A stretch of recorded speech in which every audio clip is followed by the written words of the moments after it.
Excella Education Study in USA assured scholarship. Contact 9881 96666.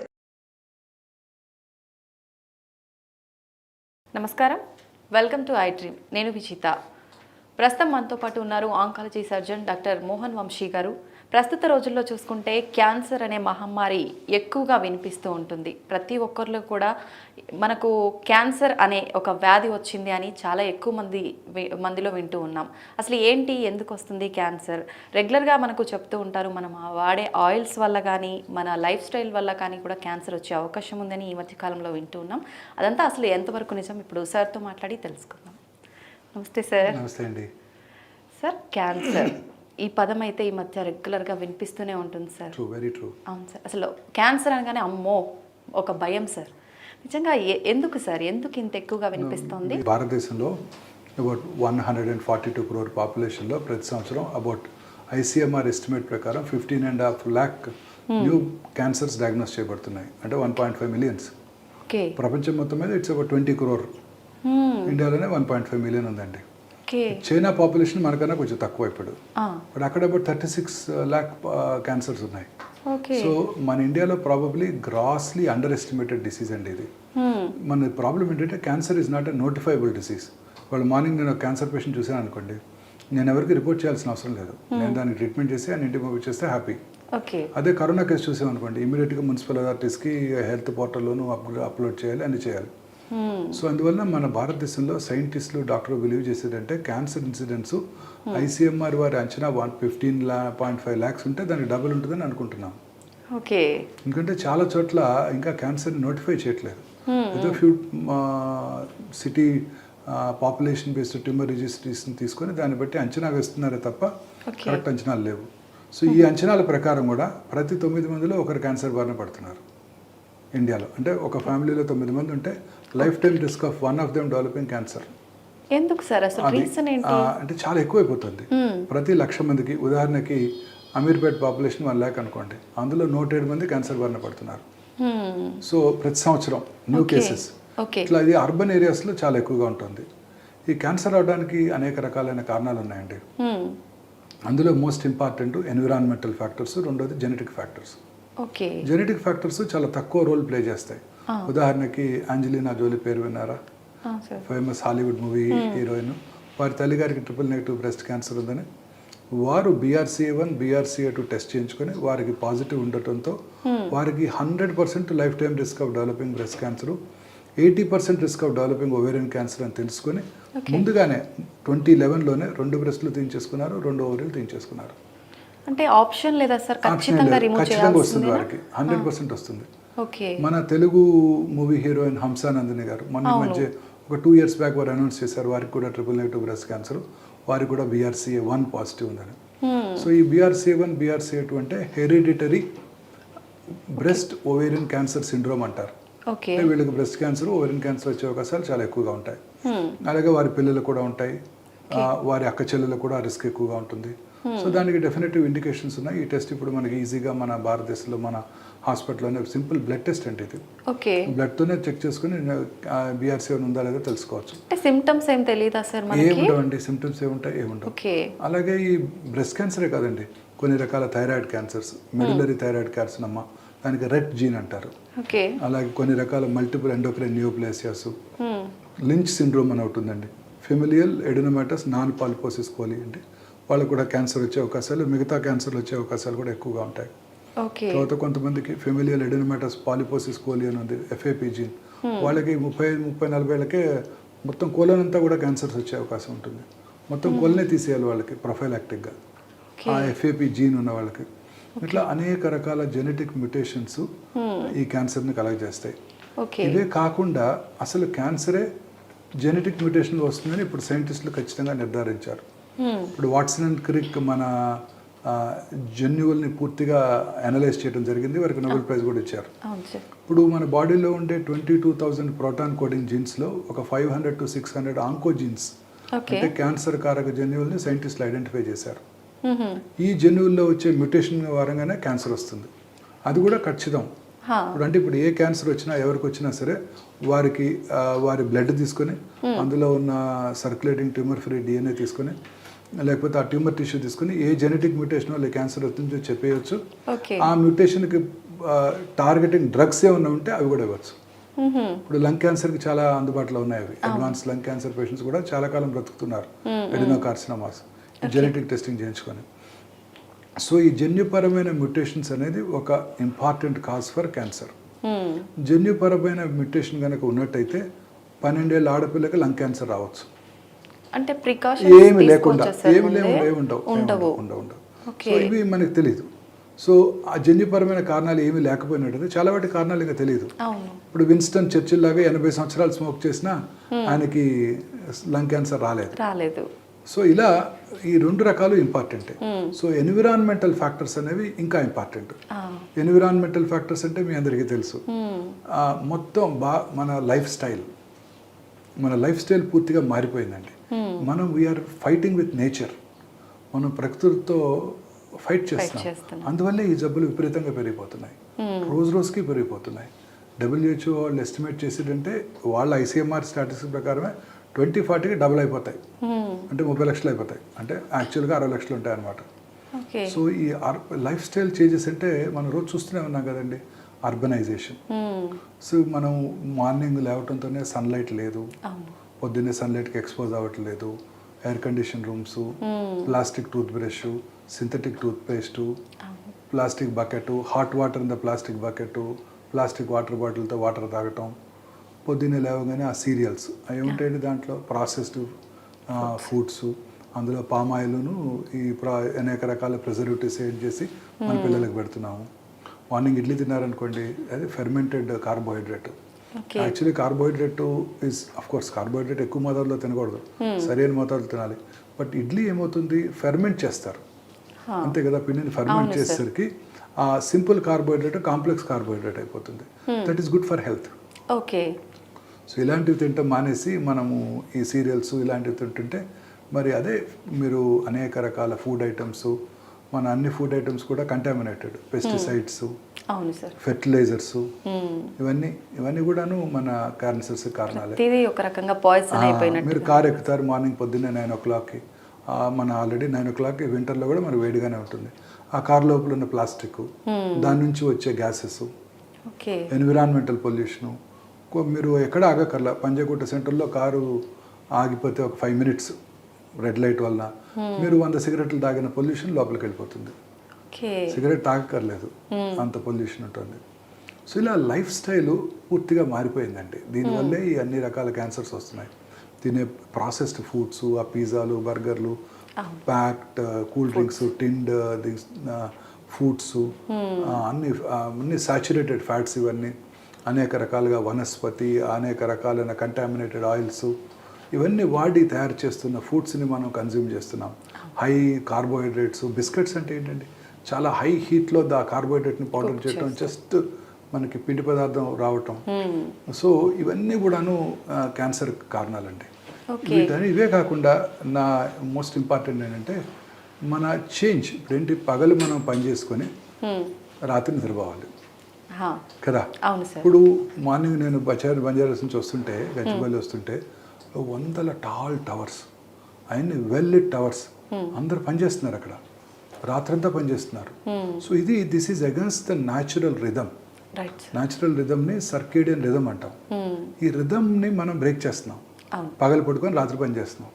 చక్కగా రాత్రి 7:30, 8 dinner చేసేసి 9 పడుకుంటే లైట్లు ఆఫేసి పొద్దున్నే 2 గంటలకు అట్లా మెలటోనిన్ అనే హార్మోన్ ఉత్పత్తి అవుతుంది. ఈ హార్మోను యాంటీ క్యాన్సర్ ప్రాపర్టీస్ ఉంది. సో ఇది ఉత్పత్తి అవ్వదు. మీరు రాత్రిపూట పని చేయకల్లా, మీరు కూడా రాత్రి 11 దాకా పని చేసుకొని 9 దాకా 11 దాకా టీవీ చూసి 11 పడుకునే ముందు మీరు ఆ బ్లూ స్క్రీన్ మొబైల్ ఫోన్ చూస్తుంటారు, యూట్యూబ్ లేకపోతే వాట్సాప్ మెసేజ్లు చూసుకుంటూ వాటికి ఆన్సర్ చేస్తూ పడుకుంటే మెలటోనిన్ హార్మోన్ ఉత్పత్తి తగ్గిపోతుంది. సో క్యాన్సర్స్ వస్తుంటాయి. మరి ఆడవాళ్ళలో బ్రెస్ట్ క్యాన్సరు, కోలన్ క్యాన్సరు, తర్వాత లంగ్ క్యాన్సర్స్, ఇవన్నీ కూడా ఎక్కువ అవటానికి ఇదే కారణం. ఆ హార్మోన్ ఉత్పత్తి తగ్గిపోవటం, ఇవన్నీ కూడా ఇదే కారణం. సో యాక్చువల్లీ ఇన్ఫ్యాక్ట్ రాత్రిపూట లైట్ లేకుండా పడుకోవాలి. ఓకే. ఒకవేళ మీరు భయంగా ఉండి లైట్ వేసుకోవాలి, బెడ్ లైట్ ఉన్నా కూడా preferably red light is the best it seems. Red లైట్లో మెలటోనిన్ హార్మోన్ ఉత్పత్తి కొంత ఎఫెక్ట్ అవ్వకుండా ఉంటుందంట. ఈ ఆర్టిఫిషియల్ వైట్ లైట్స్ కూడా కారణమేనండి. ఆర్టిఫిషియల్ వైట్ లైట్స్ కూడా కారణమే. చూడండి, ప్రపంచంలో ఇండియాలో తప్ప ఎక్కడ ఉండవు ఈ వైట్ లైట్స్. మీరు ఎనీ 5-star హోటల్కి వెళ్ళండి, ఎక్కడైనా చూసారా? ఇక్కడ కాదు, ఇండియాలో కదా, అబ్రాడ్లో కూడా ఎక్కడ చూడవు. చిన్న లైటు, బెడ్ లైట్, పడుకోవడానికి బెడ్ మీద పడుకొని చదువుకోవడానికి ఒక లైటు, ఆఫీస్ టేబుల్ ఒకటి ఉంటే అక్కడ ఒక లైటు ఉంటుంది, అంతే. సో ఈ ఆర్టిఫిషియల్ లైట్స్ కూడా ఈ క్యాన్సర్కి కారణం అండి. సో ఐ పర్సనలీ బిలీవ్ ఒక 5 things are there in our life which are dangerous. First one is white rice.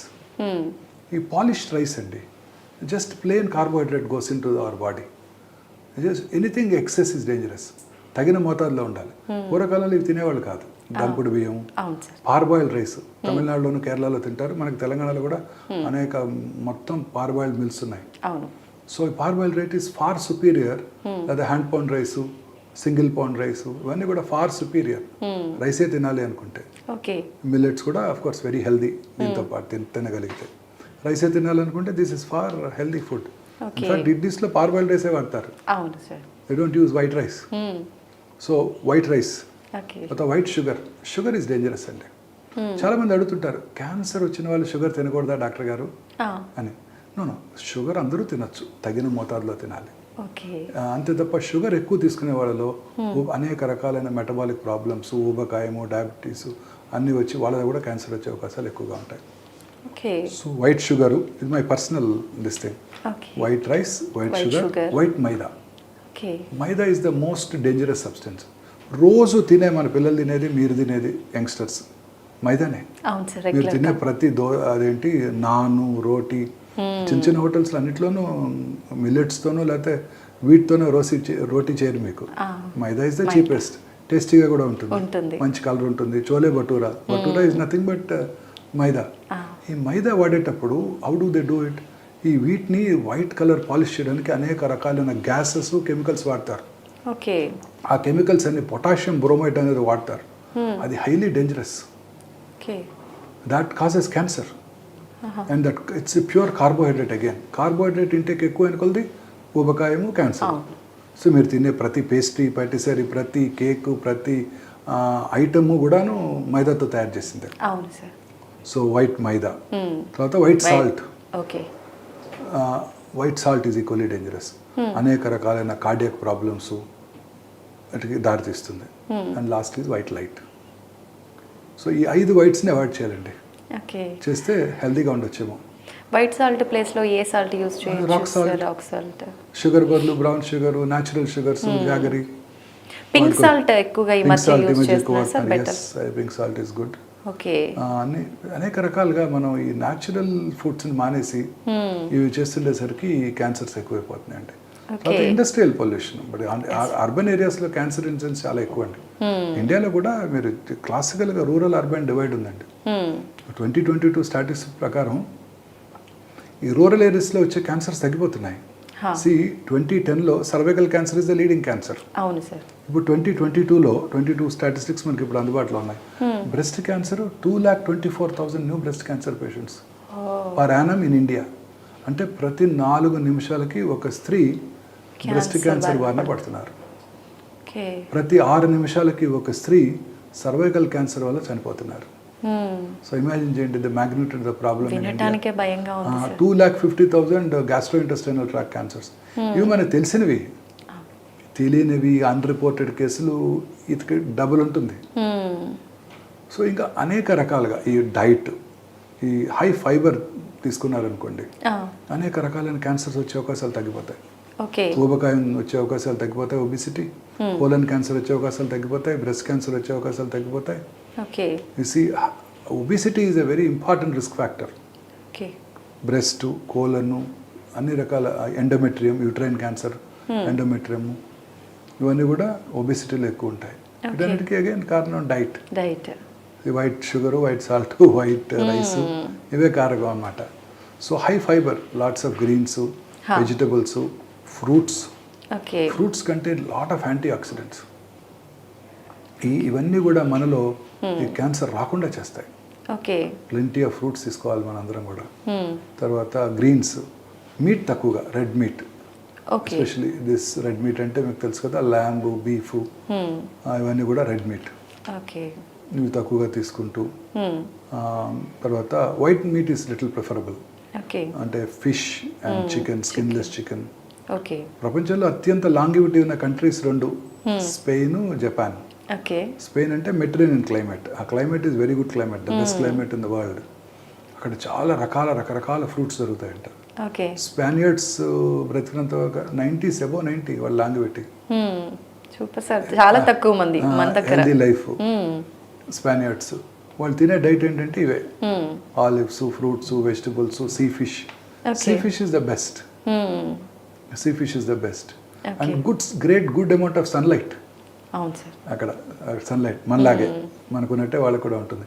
మిగతా యూరోప్తో పోలిస్తే మెడిటరేనియన్ క్లైమేట్లో గ్రీసు, స్పానియార్డ్స్ వీళ్ళు, స్పెయిన్, సదర్న్ ఫ్రాన్స్ వీళ్ళు, పోర్చుగల్, వీటికి మంచి సన్లైట్ ఉంటుంది. సో సన్లైట్లో ఎన్నో రకాల మనకి ఎసెన్షియల్ ఐటమ్స్ ఉన్నాయి. మనకు తెలిసింది విటమిన్ డిఏ, మన సైంటిస్టులు కనుక్కొని ఎన్నున్నాయో. సో సన్లైట్కి ఎక్స్పోజ్ అవ్వకపోతే పిల్లలు కూడా ఎక్స్పోజ్ అవ్వట్లేదు, మనకు ఆప్షన్ ఉండి కూడా మనం యూజ్ చేసుకోలేకపోతున్నాం సన్లైట్. సో ఇవన్నీ కూడా క్యాన్సర్ కారకాలండి. ఓకే.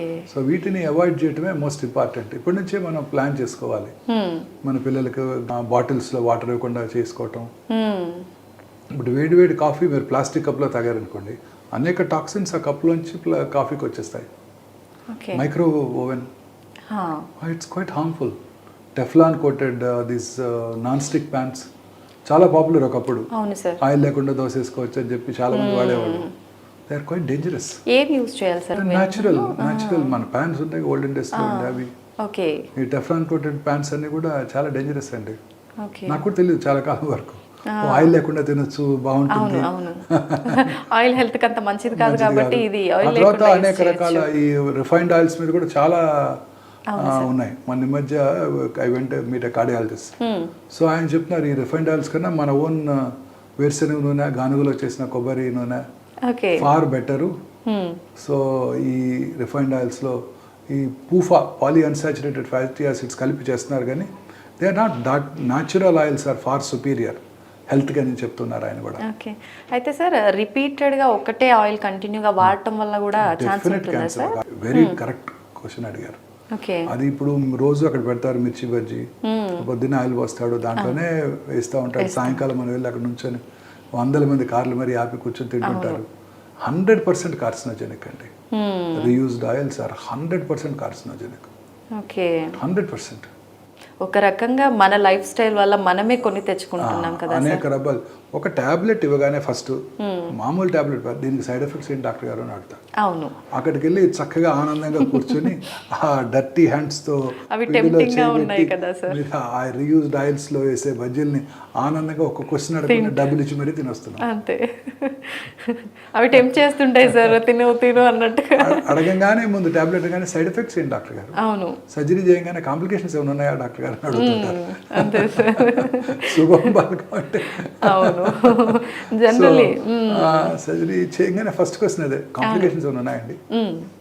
ఫుడ్ అనగానే ఫుడ్ హెల్త్ కి మంచిది అనే కాన్షియస్ లోనే ఉంటారు కాబట్టి రావు సార్ క్వశ్చన్స్. ఏ హోటల్ కైనా వెళ్ళండి మేడం, ఎవరన్నా మంచి ఆయిల్ వాడతారా? మేబీ 5-star హోటల్లో కూడా I don't think they will use any of this natural oils. Food కూడా మనం రీహీట్ చేసుకొని తినటం వల్ల వచ్చే అవకాశం ఉంటుందా సార్? రీహీట్ చేస్తే క్యాన్సర్ ఏనండి తప్పనిసరిగా. ఓకే. తప్పనిసరిగా అవన్నీ క్యాన్సర్ కాదు. ఏ హోటల్ కన్నా వెళ్ళండి మేడం, కాన్ ట్రస్ట్. అన్ని రోటీలన్నీ మైదాతో చేసినవే, స్వీట్స్ అన్ని మైదాతో చేసినవే, అంతా వైట్ రైసే, ప్లెంటీ ఆఫ్ ఆయిల్, కలర్స్. నేనే కదా మనం ఎన్నో తమిళనాడులో పీచు మిఠాయి బ్యాన్ చేశారు, అక్కడ తమిళ్లో పంజి మిఠాయి అంటారు, కాటన్ క్యాండీ. దాంట్లో వేసే అన్ని కెమికల్స్ కూడా డేంజరస్ అండి. రోడమిన్ బి అని ఉంది కదా, అది టెక్స్టైల్ ఇండస్ట్రీలోను, తర్వాత కలరింగ్ ఏజెంట్స్లోను, డై ఇండస్ట్రీస్లోను వాటిలో వాడతారనమాట. అందులో చాలా రకరకాల ఆక్సిడేటివ్ రాడికల్స్ ఉంటాయండి, అవి క్యాన్సర్కి దారితీస్తాయి. చిన్నప్పుడే పిల్లలకి అవన్నీ ఇచ్చామనుకోండి, సో వాళ్ళ టెండర్ ఆర్గన్స్ ఎఫెక్ట్ అయిపోతాయి. సో ఆ కలరింగ్ ఏజెంట్స్ ఇప్పుడు మీరు ఏం తిన్నా మీరు ఆర్డర్ చేయండి, స్విగ్గీలోనో జొమాటోలోనో చికెన్ 65 వెజిటబుల్ 65 ఏదో చైనీస్ డిష్ అన్ని కలరింగ్ బ్రైట్ చక్కటి కలర్లో వస్తాయి. All definitely carcinogenic. Ajinomoto Chinese డిషెస్లో వాడే అన్ని కార్సినోజెనిక్. వాడే ఆయిల్స్ ఏముంటాయండి? Reused oils, palm oil, vanaspati, they're all hydrogenated oils. They are very dangerous. So healthy food అనేది మీకు బయట దొరకడం అనేది ఇంపాసిబుల్, కష్టం. You can only eat some curd. Curd కూడా భయంగానే ఉంటుంది. ఆక్సిటోసిన్తో ఇండ్యూస్ చేసి వచ్చిన మిల్క్ అవి. అవును సార్. ఆక్సిటోసిన్ మన కర్డ్ బయట కొనుక్కుంటే టేస్టీగానే ఉంటుంది. దానిలో ఎన్ని ప్రిజర్వేటివ్స్ వేస్తారు. అవును. Each of them is toxic. ఇప్పుడు తెలుసుకున్నాం కలరింగ్ ఏజెంట్స్ ఆర్ డేంజరస్ అని. అన్నీ డేంజరస్సే. నేచర్లో లేనివన్నీ డేంజరస్సే. అసలు ఏం తినాలి అనే క్వశ్చన్ వస్తే ఏంటి సార్ పరిస్థితి? ప్రతి ఒక్కటి ఇలానే అయిపోయింది. What is made what we our traditionally what our elders ate. ఏం తిన్నారు మన తాతయ్యలు నాయనమ్మలు? ఇంట్లో చేస్తే దంపుడు బియ్యం తిన్నారు, పెరట్లో ఉన్న కూరగాయలు కొనుక్కు తిన్నారు, ఆకుకూరలు తిన్నారు. రీయూజ్డ్ ఆయిల్స్ ఏమి లేవు. ఆ టైంలో గానుగలో ఉన్న కొబ్బరి నూనె, లేకపోతే అప్పుడు వేరుశనగ నూనె, పల్లి నూనె వెరీ పాపులర్ మనకి సౌత్ ఇండియాలో. ఫస్ట్ కేరళలో కొబ్బరి నూనె. సో న్యాచురల్గా వాళ్ళ ఇంట్లో వండుకునేవారు. అప్పుడు రెఫ్రిజిరేటర్లు ఉండేవి కావు, మైక్రోవేవ్ ఓవెన్లు ఉండేవి కావు. ఏ రోజు వండింది ఆ రోజు తినేయటం, ఫ్రెష్గా మళ్ళీ చేసుకోవడం, తింటాం. రిపీటెడ్ ఇదే ఉండేది కాదు. ఇలాంటి ఐటమ్స్ ఏ ఉండేవి కావు. సన్లైట్కి ఎక్స్పోజ్ అయ్యేవారు, చక్కగా పని చేసుకునేవాళ్ళు, ఫిజికల్ ఎక్సర్సైజ్ లేకపోతే కోలన్ క్యాన్సర్ వచ్చే అవకాశాలు, బ్రెస్ట్ క్యాన్సర్ వచ్చే అవకాశాలు, ఓవేరియన్ క్యాన్సర్ వచ్చే అవకాశాలు, యూట్రైన్ బాడీ క్యాన్సర్స్ వచ్చే అవకాశాలు ఎక్కువైపోతాయి. సో ఇవన్నీ తింటూ regular exercise is very important. ఆ రోజుల్లో వాళ్ళకి పనే ఎక్సర్సైజ్. ఇప్పుడు మనకు పని లేదు కాబట్టి మనం సైక్లింగ్ తొక్కటం, కేబీఆర్లో వాక్ చేయటం, ఇవన్నీ మనకు వర్క్ ఉన్నా ఎంతసేపు హాయిగా కూర్చొని చేసుకునే వర్క్ సార్, బిందాస్ గా. అంతే కదా సార్. ప్రొఫెషనల్స్ వాళ్ళంతా ఏముందండి, పగలంతా పడుకుంటారు, సాయంకాలం పార్టీ చేసుకుంటారు, నైట్ వర్క్ వెళ్తారు. ఆర్టిఫిషియల్ లైట్స్ బాడీకి అలసటలేదు, ఫుడ్ ఆర్డర్ చేస్తారు ఫోన్లో, చేసుకునే ఓపిక లేదు. అంతే సార్. అది ఇద్దరు పని చేస్తున్నారు, పిల్లలు కూడా అదే ఫుడ్ అలవాటు చేస్తున్నారు, రాత్రిపూట టీవీ చూస్తున్నారు, లేకపోతే లైట్లో పని చేస్తున్నారు, మొబైల్ స్క్రీన్స్తో ఆడుకుంటున్నారు పిల్లలు కూడా. Very dangerous. ఎక్కువ మొబైల్ ఫోన్ వాడితే కూడా డెఫినెట్గా పెరోటిడ్ క్యాన్సర్స్ వచ్చే అవకాశాలు ఎక్కువ. ఎస్పెషల్లీ కొత్తవి కాదు, పాతవి GSM-2 అని ఉండేవి చూడండి, వాటితో వచ్చే రేడియేషన్ డోస్ చాలా ఎక్కువ పెరోటిడ్ క్యాన్సర్ వాడిన చోట. సో రికమెండేషన్స్ ఏంటంటే పిల్లలకు మొబైల్ ఫోన్ ఇవ్వద్దు. వీలైనంత వరకు మీరు కూడా ల్యాండ్లైనే వాడుకోండి, అవసరమైన వరకు మొబైల్ ఫోన్ వాడుకోండి. బ్రెయిన్ ట్యూమర్స్ వచ్చే అవకాశాలు ఎక్కువ. GSM-2 మొబైల్స్తో రేడియేషన్ డోస్ చాలా ఎక్కువ. ఆ రోజుల్లో 9246 నెంబర్ ఉండేది ఒక 10 years బ్యాక్. GSM-2 మొబైల్స్, వాటిలో రేడియేషన్ డోస్ చాలా ఎక్కువ. ఇప్పుడు కూడా మీరు బ్యాటరీ అయిపోయే టైంలో వాడుతున్నా కూడా రేడియేషన్ డోస్ ఎక్కువగానే ఉంటుంది. కొత్త ఫోన్స్లో తక్కువ radiation exposure. But whatever said and done, everything is dangerous. Everything is dangerous. ఏదైనా అతిగా అవసరం లేదు. Anything. Synthetic clothes కానివ్వండి, న్యాచురల్ లైట్స్ కానీ అన్ని, ఎవ్రీథింగ్ మనకి అన్ని కూడా dangerous. Food items, anything. Lack of exercise చాలా ఇంపార్టెంట్. ఈ మోడర్న్ వరల్డ్లో అంతా ఇంకా పిల్లలు ఎక్కువ ఎక్స్పోజ్ అవుతున్నారు. మా జనరేషను, I'm 59. మా జనరేషన్లో మా చిన్నప్పుడు ఏం లేవు మాకు లక్కీగా. So we were not exposed. We didn't have a refrigerator home. Nobody had microwave in that time. Mom used to cook. Never had a hotel food. స్విగ్గీలు, జొమాటోలు లేవు ఆర్డర్ చేయడానికి. సో ప్రజెంట్ జనరేషన్కి this is going to explode. Next 20-30 years to come వీళ్ళకి, ఇప్పుడు యంగ్స్టర్స్కి it's going to be a problem. This is going to be the major problem. Non-communicable diseases. See, we have conquered cholera, we have conquered tuberculosis. Heart attack ni conquer చేసాము, coronary స్టెంట్లు వేసుకుంటున్నాము, అన్ని check చేసుకుంటున్నాము, కరోనాని canker చేసాము. ఇంకా మిగిలింది ఏంటండి? Cancer. వయసు పెరిగే కొలది క్యాన్సర్ వచ్చే అవకాశాలు ఎక్కువ పోతాయి. ఏజ్ నుంచి ఎక్కువ వచ్చే ఛాన్సెస్ ఉంటుంది. ఏజ్ పెరిగే కొలది మేడం, ఏజ్ పెరిగే కొలది. ఇప్పుడు లాంగివిటీ ఎంత, ఇండియాకి ఇండిపెండెన్స్ వచ్చినప్పుడు 37 years యావరేజ్ లైఫ్ టైం. ఇప్పుడు 71. సో వయసు పెరిగే కొలది ఇవే వస్తున్నాయి. ఇప్పుడు 80 years ఏజ్ ఉన్న స్త్రీలు జూబ్లీ హిల్స్లో 100 మంది ఉన్నారనుకోండి, అందులో 10 మందికి బ్రెస్ట్ క్యాన్సర్ ఉంటుంది. 90 years ఏజ్ ఉన్న వయసు ఉన్న స్త్రీలు జూబ్లీ హిల్స్లో 100 మంది ఉన్నారనుకోండి, 16 మందికి బ్రెస్ట్ క్యాన్సర్ ఉంటుంది. ఓకే. సో వయసు పెరిగే కొద్దీ క్యాన్సర్ వచ్చే అవకాశాలు ఎక్కువగా ఉంటాయి. అన్ని క్యాన్సర్స్, మగవాళ్ళలో ప్రాస్టేట్ క్యాన్సర్, బ్లాడర్ క్యాన్సర్, అన్ని క్యాన్సర్స్ కూడా వయసు పెరిగే కొద్దీ వస్తాయి. ఇప్పుడు ట్యూమర్లు వచ్చిన ప్రతి ట్యూమర్ క్యాన్సర్గా మారే అవకాశం ఉంటుందా సార్? ట్యూమరు అంటే రెండు ఉంటాయండి, benign and non cancerous. Malignant అంటాం. మ్యాలిగ్నెంట్ అంటే క్యాన్సర్. ట్యూమర్ అంటే మన భాషలో తెలుగులో చెప్పాలంటే గడ్డ. రకరకాల గడ్డలు వస్తుంటాయి. బ్రెస్ట్లో మామూలు గడ్డలు వస్తాయి, క్యాన్సర్ గడ్డలు వస్తాయి. కొన్ని మామూలు గడ్డలు క్యాన్సర్గా మారవచ్చు. ఉదాహరణకి థైరాయిడ్లో లంప్ ఉంటుంది, లెఫ్ట్ అన్ట్రీటెడ్ అది క్యాన్సర్గా మారచ్చు. చాలా మంది అంటారు నాకు చాలా కాలంగా ఉందండి, 30 ఏళ్ళుగా ఉంది, నాకేం హాని చేయలేదు. ఎస్, 30 ఏళ్ళుగా ఉంది, 30 ఏళ్ళతో అది క్యాన్సర్గానే మారుతుంది. ఏది ఉంచుకోకూడదు మన బాడీలో. పెరోటిడ్లో బెనైన్ ట్యూమర్ ఉంటుంది, సర్జన్ దగ్గరికి వెళ్తారు. చాలామంది సర్జన్స్ కూడా చిన్న ట్యూమరే కదా, అక్కడ ఒక ఇంపార్టెంట్ నర్వ్ ఉంటుంది, అది దాన్ని డ్యామేజ్ చేస్తాము, ఏం చేయట్లేదుగా, ఉంచుకోండి అంటారు.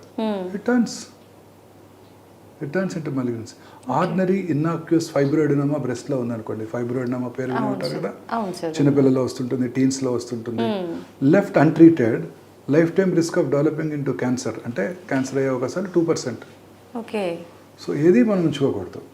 30 ఏళ్ళు దాటిన ఒక ఏ స్త్రీ కూడా బ్రెస్ట్లో లంప్ ఉంచుకోకూడదు, అన్లెస్ ప్రూవెన్ అదర్వైజ్. ఓకే. అలాగే పుట్టుమచ్చలు ఒకటి చాలా ఇంపార్టెంట్ వార్నింగ్ సిగ్నల్ ఏంటంటే, అవి కలర్ మారుతున్నా, సైజ్ ర్యాపిడ్గా పెరుగుతున్నా, అల్సరేట్ పుండు పడుతున్నా, ఫ్లేక్స్ అంటే పొరలుగా స్కిన్ ఊడిపోతున్నా, అలాగా బ్లీడింగ్ అని అయినా పుట్టుమచ్చలు అవి క్యాన్సర్గా మారుతున్నాయని సంకేతం అన్నమాట. ఓకే. ఎక్కడైనా సరే ఇలాంటి కేసెస్ చాలా కామన్గా చూస్తామండి. మెల్లమ్మ ఇస్ క్వైట్ కామన్. నేను వినటం ఫస్ట్ టైం. సౌత్ ఇండియాలో పుట్టుమచ్చల్లో క్యాన్సర్స్ చాలా కామన్ అండి. చాలా చిన్నవి ఉంటాయి. ఏలు నెయిల్ కింద చిన్న డాట్ ఉంటుంది, బ్రెయిన్కి వెళ్ళిపోద్ది. ఓకే. వెరీ కామన్, కాళ్ళలో వస్తుంటాయి. సో ఇవి కూడా ఎనీ మార్పు, మనలో వచ్చే ప్రతి మార్పుని అశ్రద్ధ చేయకూడదండి. నోట్లో పుండు కానివ్వండి, మానని పుండు, పెయిన్లెస్, అలాగే whitish patch, reddish patch, white red మిళితమైన ప్యాచెస్, ఎరుపు తెలుపు మిళితమైన ప్యాచెస్, ఎరిథ్రోప్లేకియా, లూకో ఎరిథ్రోప్లేకియా, ఇవన్నీ కూడా క్యాన్సర్ వస్తాయి, మారుతాయి. అంటే అందులో ఒక 20% క్యాన్సర్ ఉండొచ్చు.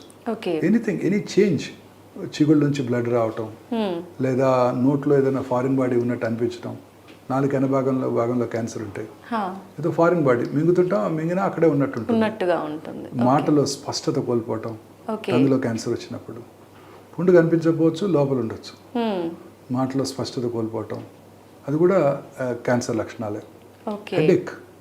హెడేక్ వస్తే డెఫినెటివ్ ఇండికేషన్. నడి వయసులో increasing headache, especially early morning headache, పొద్దున్న లేవగానే తలకాయ నొప్పితో లెగుస్తారు, లేదా తలనొప్పితో పొద్దున్నే లెగుస్తారు 5 4 సో అలాగే వార్నింగ్, ఇవన్నీ బ్రెయిన్ క్యాన్సర్కి వార్నింగ్ సిగ్నల్స్.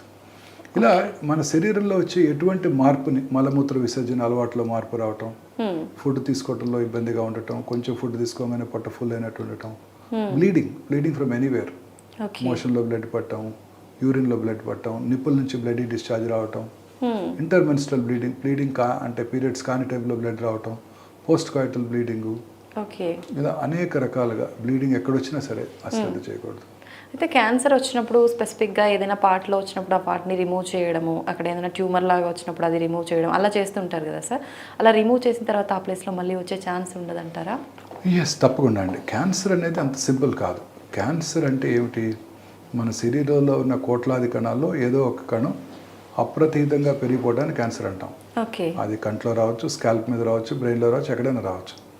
క్యాన్సర్ యొక్క మెయిన్ ప్రాబ్లం ఏంటంటేనండి, అది చుట్టుపక్కల ఉన్న నార్మల్ కణజాలంలోకి చొచ్చుకొని పోతుంది.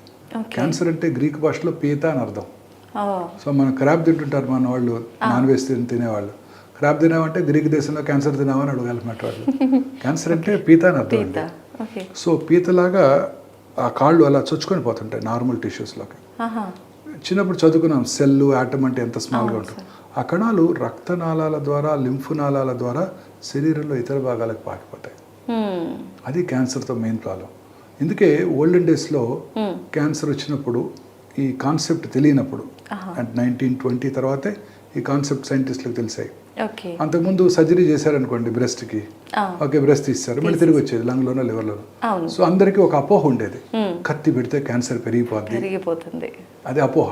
అదేంటంటే ఈ నాలెడ్జ్ లేనప్పుడు క్యాన్సర్ యొక్క బయోలాజికల్ బిహేవియర్ తెలియనప్పుడు ఈ అపోహ ఉండింది. మనందరికీ తెలుసు క్యాన్సర్ కత్తి పెట్టినా పెట్టకపోయినా పెరిగిపోతూనే ఉంటుంది. క్యాన్సర్ని ఎర్లీ స్టేజ్లో తీయాల్సి, మీరు అడిగారే తీస్తే మళ్ళీ వస్తుందా అని. క్యాన్సర్ని తీయటానికి గైడ్ లైన్స్ ఉన్నాయి. ఎప్పుడు తీయాలి, ఏ సైజులో ఉన్నప్పుడు తీయాలి. ఉదాహరణకు బ్రెస్ట్ ట్యూమర్ పెద్దగా ఉంది, 5 సెంటీమీటర్లు ఉంది, తీసేయండి డాక్టర్ గారు, మొత్తం బ్రెస్ట్ తీసేయండి డాక్టర్ గారు అంటుంటారు. తీయకూడదు. అది పెద్దదిగా ఉంటే ముందుగా కీమోథెరపీ ఇచ్చి డౌన్ సైజ్ చేయాలి. నిన్న ఒక డాక్టర్ గారు వచ్చారు నా దగ్గరికి, స్పెషలిస్ట్ డాక్టర్ గారు. వారికి ట్రిపుల్-నెగటివ్ బ్రెస్ట్ క్యాన్సర్ ఉంది. చిన్న లంపే, నాకు తీసేయండి బ్రెస్ట్, ఆ గడ్డ తీసేయండి, చంకలో ఉన్న గ్లాండ్స్ తీసేయండి, సెంటర్నల్ లోడ్ చేయండి అని అడుగుతారు. తీయకూడదు. ట్రిపుల్-నెగటివ్ బ్రెస్ట్ క్యాన్సర్కి ఇప్పుడు ముందుగా కీమోథెరపీ అలాగే ఇమ్యూనోథెరపీ ఇచ్చి తగ్గించి ఆ తర్వాత ఆపరేషన్ చేయాలి. డెఫినెటివ్ గైడ్ లైన్స్ ఉన్నాయి. రెక్టల్ క్యాన్సర్ అతి ఎర్లీ స్టేజ్లో వస్తే తప్ప T2 అంటే కొంచెం మజిల్లోకి వెళ్ళినా కూడా ముందుగా రేడియేషన్ కీమోథెరపీ ఇచ్చి సర్జరీ చేస్తే రిజల్ట్స్ ఫార్ సుపీరియర్. స్ప్రెడ్ అవ్వకుండా సర్వైవల్ పెరిగిపోతుంది. సైంటిస్టులు ఇప్పుడు అన్ని స్టడీ చేశారు. ఇలా ముందు సర్జరీ చేస్తే ఎంతకాలం సర్వైవ్ అయ్యారు, రేడియేషన్ కీమో ఇచ్చి ఎంతకాలం సర్వైవ్ అయ్యారు, అవన్నీ చేసి మనకు చక్కగా గైడ్ లైన్స్ ఇచ్చారు. ఇప్పుడు NCCN 2024 గైడ్ లైన్స్ ఉన్నాయి. ట్రిపుల్-నెగటివ్ బ్రెస్ట్ క్యాన్సర్ అయితే సర్జరీ చేయొద్దు, HER2 రిసెప్టార్ పాజిటివ్ ఉంటే సర్జరీ చేయొద్దు, కీమోథెరపీ టార్గెటెడ్ థెరపీ ముందు ఇచ్చి తగ్గించి చేయండి. Oesophageal cancer however early it is, దానికి ఒక క్లినికల్ ట్రయల్ ఉంది. ఆ క్లినికల్ ట్రయల్లో ఏంటంటే ముందుగా కీమో రేడియేషన్ ఇచ్చి తర్వాత 4 to 6 weeks తర్వాత సర్జరీ చేస్తే క్యూర్ అయ్యే అవకాశాలు ఎక్కువ ఉంటాయి. దాన్ని క్రాస్ క్లినికల్ ట్రయల్ అంటారు. టోటల్ క్యూర్ ఉంటుందా సార్? టోటల్ క్యూర్ అవుతాయి ఎర్లీ స్టేజెస్లో. 100 చెప్పలేము, ఏ క్యాన్సర్ కూడా గుడ్ ఛాన్స్ అర్లీగా గుర్తిస్తే.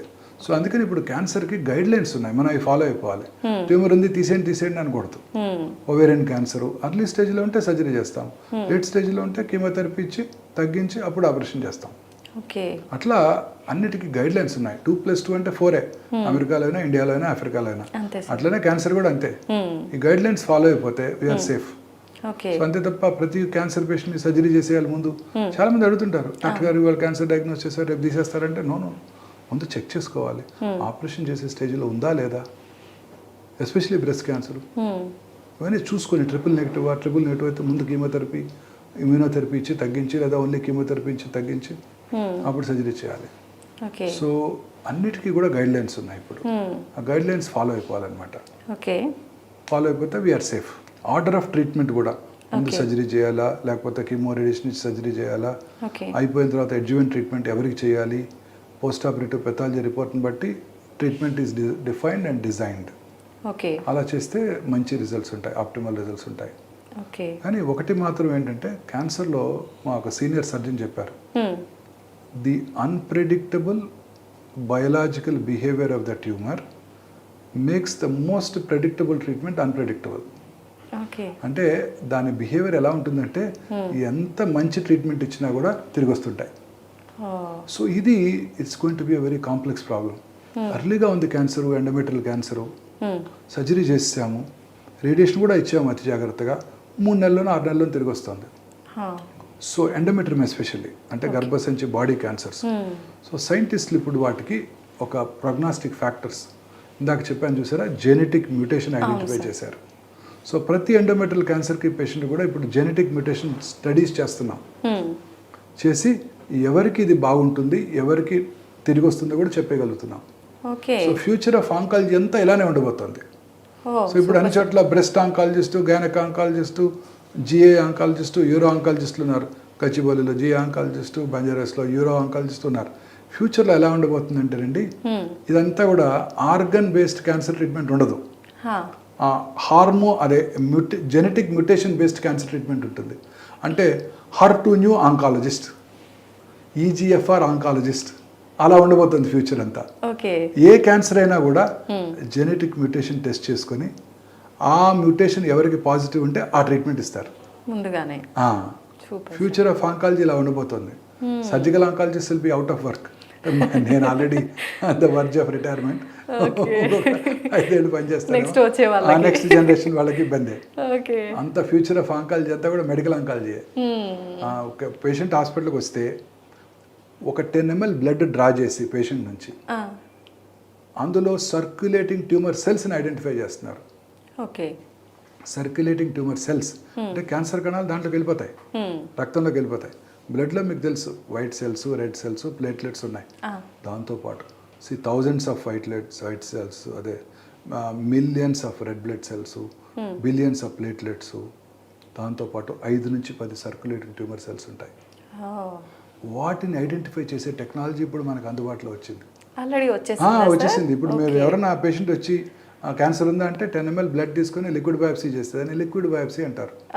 చేస్తే క్యాన్సర్ ఉందో లేదో చెప్పేయచ్చు. సర్క్యులేటింగ్ ట్యూమర్ సెల్స్, ఆ ట్యూమర్ సెల్స్ని ల్యాబ్లో గ్రో చేసి ఏ రకమైన యాంటీ క్యాన్సర్ డ్రగ్కి లొంగుతుందో కూడా చెప్పొచ్చు. దీన్ని ఆంకోనామిక్స్ అంటారు. అంటే లేడీస్లో, యంగ్ లేడీస్లో, మ్యారీడ్ లేడీస్లో urinary infection is very common, మీరు వినే ఉంటారు. ఏం చేస్తారు, యూరిన్ తీసుకెళ్ళి కల్చర్కి ఇస్తారు, ఏ ఆర్గానిజం గ్రో అవుతుందో చూస్తారు, దేనికి లొంగుతుందో తెలుసుకుంటారు, యాంటీబయాటిక్ వేసుకుంటారు. అలా ఈ సర్క్యులేటింగ్ ట్యూమర్ సెల్స్ని మనం ల్యాబ్లో గ్రో చేసి దేనికి లొంగుతుందో, యాంటీ క్యాన్సర్ డ్రగ్కి దేనికి లొంగుతుందో కూడా చెప్పే టైం వచ్చేసింది ఇప్పుడు. టెక్నాలజీ చాలా మారిపోయింది. అలాగే అదే బ్లడ్లో ఇందాక నేను చెప్పాను సర్క్యులేటింగ్ ట్యూమర్ ఫ్రీ డిఎన్ఏ ఉంటుంది. ఆ ట్యూమర్ ఫ్రీ డిఎన్ఏని తీసుకొని NGS నెక్స్ట్ జనరేషన్ సీక్వెన్సింగ్ చేసి ఏ జెనెటిక్ మ్యూటేషన్ వల్ల క్యాన్సర్ వచ్చిందో తెలుసుకొని దాన్ని టార్గెట్ చేసే మ్యూటేషన్, టార్గెట్ చేసే డ్రగ్, దాన్ని డ్రగబుల్ మ్యూటేషన్ అంటారు. ఆ డ్రగ్ కూడా ఇస్తే క్యాన్సర్కి యూజ్ చేసేయచ్చు. అంటే బయాప్సీ కూడా చేయాల్సిన అవసరం లేదు సర్జన్కి. ఫ్యూచర్లో ల్యాబ్లో సిస్టర్, ఓపీలో సిస్టర్, ఆంకాలజిస్ట్ ఆఫీస్లో సిస్టర్ డ్రా చేసేసి బ్లడ్ పంపించేస్తే మనకి 4 రోజుల్లో తెలిసిపోతుంది క్యాన్సర్ ఉందా, ఏ మ్యూటేషన్ వల్ల క్యాన్సర్ ఉంది, దేనికి లొంగుతుందో కూడా చెప్పేయచ్చు. పోనీలేండి సార్, అంటే డాక్టర్లకి పని లేకపోయినా ఒక రకంగా వ్యాధి బెనిఫిట్ ఉంది కాబట్టి. బట్ ప్రజెంట్ ప్రాబ్లం ఏంటంటేనండి, దీస్ ఆర్ ప్రొహిబిటివ్లీ ఎక్స్పెన్సివ్. ఇవన్నీ పేటెంటెడ్ టెక్నాలజీస్. ఇప్పుడు ఆ ఇమ్యూనోథెరపీ అన్నాను ఇందాక, ట్రిపుల్ నెగటివ్కి 3 వారాలకి 4 లక్షల రూపాయలు. ఈ ఆంకోనామిక్స్ టెస్టింగ్ అని చెప్పాను, ట్యూమర్ని గ్రో చేసి ల్యాబ్లో ఎంత అవుతుంది, 3.5 లక్షల రూపాయలు. NGS టెస్టింగ్ ఫౌండేషన్ 1 3.5 లక్షల రూపాయలు. The problem is they are all patented technologies. So వాటిని ఇంటలెక్చువల్ ప్రాపర్టీ రైట్స్ని మనం రెస్పెక్ట్ చేయాలి. We have to respect intellectual property rights. దానివల్ల మనకి ఇవన్నీ ప్రొహిబిటివ్లీ ఎక్స్పెన్సివ్. ఇప్పుడు అన్నీ కూడా ఎక్స్పెన్సివ్ అండి. ఇప్పుడు రేడియేషన్ మెషిన్, రేడియేషన్ డెలివరీ చేసే మెషిన్ ఇండియాలో తయారవ్వట్లేదు. ఎక్కడ ఒకటేదో కంపెనీ ట్రై చేస్తుంది, సక్సెస్ అవుతున్నారు, ఒక్కటే కొన్నారు ఇండియాలో దాన్ని ఇప్పటికీ. సో ఇవన్నీ ఇంపోర్ట్ చేసుకుంటున్నాం. ఇండియన్ కస్టమ్స్ ఎంతండి, 31%. అంటే ₹1,00,00,000 పెట్టి మెషిన్ తెప్పిస్తే 31 లక్షలు ట్యాక్స్ కట్టాలి. మెషిన్ 30 కోట్లు 40 కోట్లు ఉంటుంది, ట్యాక్స్ ఎంత అవుతుంది చూడండి. ఇవన్నీ పేషెంట్స్ మీదే పడతాయి కదా భారం. ఇండియాలో తయారవని టెక్నాలజీస్ కన్నా ఎగ్జిబిషన్ ఇవ్వాలి కదా. ఓకే, మేక్ ఇన్ ఇండియా చేద్దాం, ఇండియాలో ఉన్న వాటికి ఇద్దాము, మరి ఇండియాలో తయారు చేయని వాటికి పేషెంట్స్కి ఇవి అవసరం కదా. ప్రతి పెట్టెంఆర్ అనే మెషిన్ ఇన్స్టాల్ చేసాం, డిజిటల్ పెట్టెంఆర్. 31 crores మెషిన్, దానికి మళ్ళీ 31% ట్యాక్స్. వాటికి యాన్యువల్ మెయింటెనెన్స్ కాంట్రాక్టే ₹1,00,00,000 ఉంటుంది. Annual maintenance contract. మనం ఏం చేయడానికి కూడా ఏమండి, మన ఇండియాలో ఏం తయారవవు కదా. మెడిసిన్స్ కూడా అంతేనండి. Immunotherapy, monoclonal antibodies are prohibitively expensive. Generics అంటారు, వాళ్ళు వాడతారా జెనరిక్స్? మన్మోహన్ సింగ్ గారు రోజు మాట్లాడేవారు జెనరిక్ మెడిసిన్సే వాడుకోండి అని పార్లమెంట్లో. మరి వారికి ఇండియన్ కలాం స్టెంట్ వేసారా? వేయించుకోలేదు. ఇంపోర్టెడ్ స్టెంటే వేయించుకున్నారు. చెప్పడానికే బాగుంటాయి కదా సార్. ఫారిన్ సూట్సే వేసుకుంటారు మన ప్రధానమంత్రులు అందరూ కూడా. అంతే. ఇండియన్ సూట్స్ ఎవరైనా వేసుకుంటారా? వేసుకోరు. కాస్ట్లీవే నచ్చుతాయి కదా సార్, కంఫర్ట్గా ఉంటాయి, నచ్చుతాయి. అంతే. సో అన్నీ చాలా ఎక్స్పెన్సివ్ అండి. Treatment is expensive. బిఫోరే అంటే క్యాన్సర్ రాకుండా ఉండాలి అంటే టెస్ట్లు ఏమైనా చేయించుకొని నాకు వచ్చింది రాలేదు కన్ఫర్మ్ చేసుకోవాలి అని అంటే ఏ టెస్ట్ చేయించుకుంటే సరిపోతుంది? దట్స్ వెరీ ఇంపార్టెంట్ అండి. ఇప్పుడు హార్ట్లో కార్డియాక్, ఇప్పుడు నేనున్నాను, నాకు 15 క్రాస్ అయిపోయాయి, అవి వస్తాయి. వెళ్ళి కార్డియాలజిస్ట్ ఆఫీస్కి వెళ్ళి పొద్దున్నే ఫాస్టింగ్లో లిపిడ్ ప్రొఫైలు, అవసరమైతే ఒక ECG, ట్రెడ్మిల్, ఇకోకార్డియం వేసుకుంటే నాకు ఎంతవరకు ప్రాబ్లం ఉందో తెలిసిపోతుంది. హార్ట్ అటాక్ వచ్చే అవకాశాలు ఎంత ఉన్నాయో తెలుస్తాయి, దాన్ని వెంటనే కంట్రోల్ చేసుకోవడానికి వారి సూచనల మేరకు డైట్ అడాప్ట్ చేసుకోవటం, మెడిసిన్స్, స్టాటిన్స్, అలాగే ఈకోస్ఫిరిన్, యాంటీప్లేట్లెట్ ఏజెంట్స్ వాడుకుంటాం, అయిపోతుంది. క్యాన్సర్కి అలా లేదండి. ఇవాళ టెస్ట్ చేయించుకున్నారు, మీకు క్యాన్సర్ లేదని చెప్పాను, 3 రోజుల తర్వాత గ్యాస్ట్రిక్ క్యాన్సర్ కనపడవచ్చు.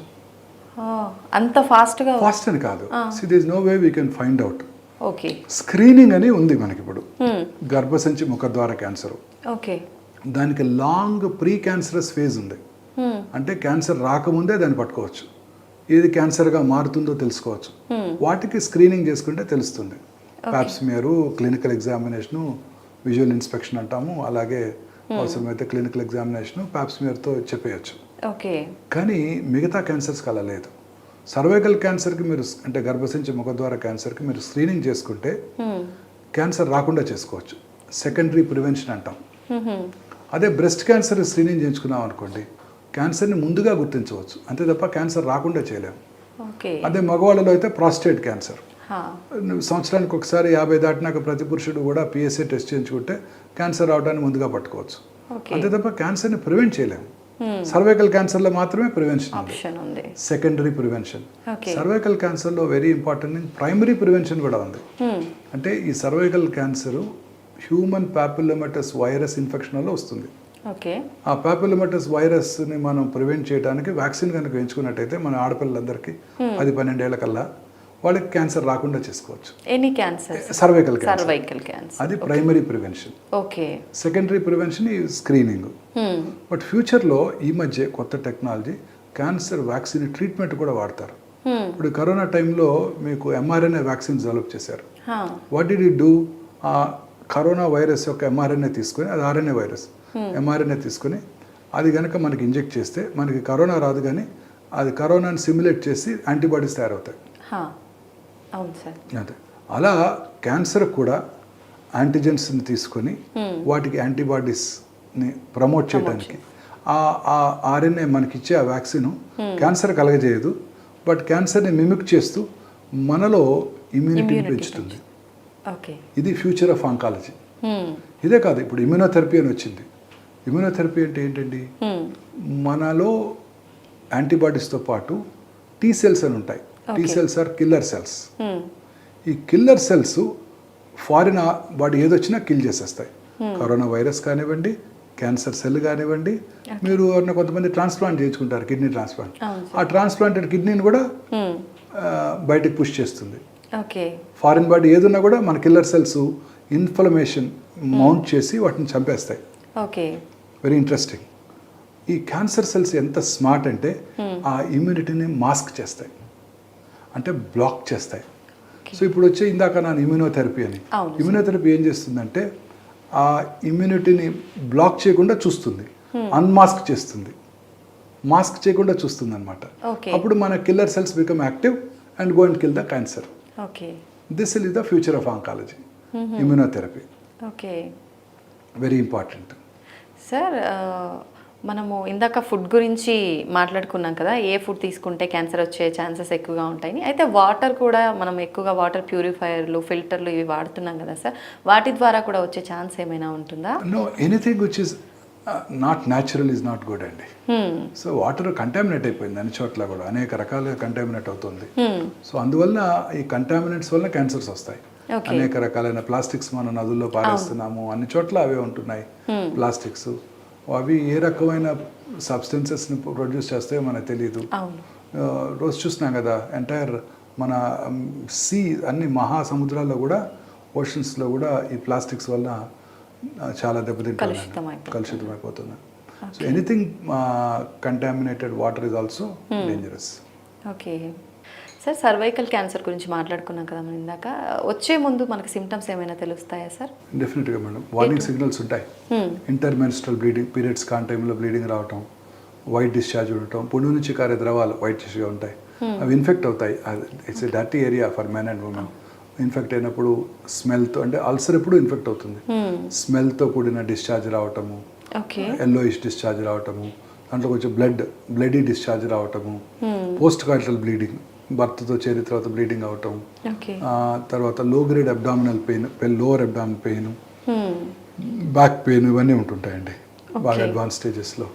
సిమ్టమ్స్ అన్ని క్యాన్సర్స్కి ఇలానే సిమ్టమ్స్ ఎక్కువగా ఉండవు, పెయిన్ఫుల్గా ఏమి ఉండవు, అందుకే అందరూ అశ్రద్ధ చేస్తారు. Cervical cancer is no exception, అందుకే అందరూ లేట్గా వస్తుంటారు. చాలా వరకు ఏ క్యాన్సర్ అయినా లాస్ట్ స్టేజ్లో ఉన్నప్పుడు బయటపడుతుంది, అప్పటి వరకు చాలా బాగుంటారు, ఏ ప్రాబ్లం లేదు అని అంటుంటారు కదా సార్. Very correct. పేషెంట్ వస్తారు ఓపీకి, ఆ పేషెంట్ బయట కూర్చోబెట్టి 4th స్టేజ్ క్యాన్సర్ అనగానే అదేంటండి సిమ్టమ్సే లేవు, 2 నెలల నుంచే కడుపులో నొప్పి అంటున్నారు, మీరేంటి 2 నెలల్లోనే లాస్ట్ స్టేజ్ అంటున్నారు అంటారు. Cancer is a silent killer most often. స్లోగా పెరుగుతుంటుంది, ఎటువంటి సిమ్టమ్స్ కలగజేయదు, శరీరంలో ఇతర భాగాలు పాకాక తెలుస్తుంది. చిన్న చిన్నవి ఉంటాయి సిమ్టమ్స్, కొంచెం అశ్రద్ధ చేస్తుంటాం, రొటీన్గా ఉండే సిమ్టమ్సే అశ్రద్ధ చేస్తుంటాం, దాంతో క్యాన్సర్ లేట్ స్టేజ్లోనే డయాగ్నోస్ చేయడం జరుగుతుంది చాలా వరకు. ఓకే, అంటే మనం బాడీలో ఇమ్యూనిటీ కరెక్ట్గా ఉండేటట్టుగా చూసుకుంటే క్యాన్సర్ వచ్చే అవకాశం తక్కువగా ఉంటుందంటారా sir? Sure, 100%. Okay, I totally agree with you. మన ఇమ్యూనిటీయే మోస్ట్ ఇంపార్టెంట్. క్యాన్సర్ కానివ్వండి, కరోనా కానివ్వండి, ఏదైనా కూడా మనం ఇమ్యూనిటీ స్ట్రాంగ్గా ఉంటే ఏవి రావు. ఇమ్యూనిటీ స్ట్రాంగ్గా ఉండాలంటే మనసు ప్రశాంతంగా ఉండాలి, మానసిక ఆందోళన ఉండకూడదు, సంతోషం సగం బలం, హ్యాపీగా ఉండాలి. హ్యాపీగా ఉంటే ఏ జబ్బు రాదు. చాలామంది క్యాన్సర్ పేషెంట్స్లో నేను అబ్జర్వ్ చేశాను, బాగున్నారు 5 ఏళ్ళు 10 ఏళ్ళు, ఆ తర్వాత క్యాన్సర్ తిరగబెట్టింది. ఏంటని చూస్తే వాళ్ళ ఇమ్యూనిటీ తగ్గే మానసిక ఆందోళన. ఒకళ్ళ కొడుకు కూతురు డివోర్సు, ఒకళ్ళకేమో హస్బెండ్ చనిపోవటం, ఒకళ్ళకి ఇంకేదో మేజర్ లాస్, ఫినాన్షియల్ లాస్, వాటిలో మానసిక ఆందోళన నుండి అప్పటి వరకు తిరగబెట్టని 10 ఏళ్ళైనా తిరగబెట్టని క్యాన్సర్ 10 ఏళ్ళ తర్వాత తిరగబెడుతుంది. ఓకే, సో మానసికంగా ప్రశాంతంగా ఉంటే క్యాన్సర్ రాకుండా చేసుకోవచ్చు, క్యాన్సర్ వచ్చినా కూడా క్యూర్ చేసుకోవచ్చు. ఓకే, అండ్ మానసికంగా ప్రశాంతంగా లేకపోతే అర్లీ స్టేజ్లో క్యాన్సర్ని క్యూర్ చేసుకున్నా తిరగబెట్టవచ్చు. సో అన్నిటికన్నా ఇంపార్టెంట్ క్యాన్సర్కి నా ఉద్దేశం, క్యాన్సర్ కాదు, మన హ్యూమన్ వెల్బీయింగ్కి, కార్డియాక్ ప్రాబ్లం కానివ్వండి, షుగర్ కానివ్వండి, ఆస్తమా కానివ్వండి, లేకపోతే అనేక రకాలైన ఇన్ఫెక్షన్స్ కానివ్వండి, క్యాన్సర్ కూడా కానివ్వండి, అన్ని రకాల జబ్బులకి మీరు అన్నట్టు మన ఇమ్యూనిటీ బాగుంటే ఏవి రావు. మన ఇమ్యూనిటీ బాగుండాలంటే మనకి మంచి ప్రశాంతంగా హ్యాపీగా నవ్వుతూ సంతోషంగా మంచి ఆహారం తీసుకుంటూ, ఫ్రూట్స్ వెజిటబుల్స్ అయినా ఎక్కువగా తీసుకుంటూ, రెగ్యులర్గా ఎక్సర్సైజ్ చేస్తూ, రెడ్ మీట్కి అసలు దూరంగా ఉంటూ, అలాగే దురలవాట్లు టొబాకోకి ఆల్కహాల్కి దూరంగా ఉంటూ, రెగ్యులర్గా ఎక్సర్సైజ్ చేస్తూ, లీన్ బాడీ మాస్ మెయింటైన్ చేసినట్టయితే క్యాన్సర్ నుంచే కాదు అన్ని రకాల జబ్బుల నుంచి కూడా దూరంగా ఉండొచ్చు. Super sir. నిజంగా క్యాన్సర్ అనగానే చాలా అపోహలు, భయాలు చాలా ఉన్నాయి సార్, చాలా క్లియర్గా అవన్నీ ఎక్స్ప్లెయిన్ చేశారు sir. Thank you very much sir. Thank you madam.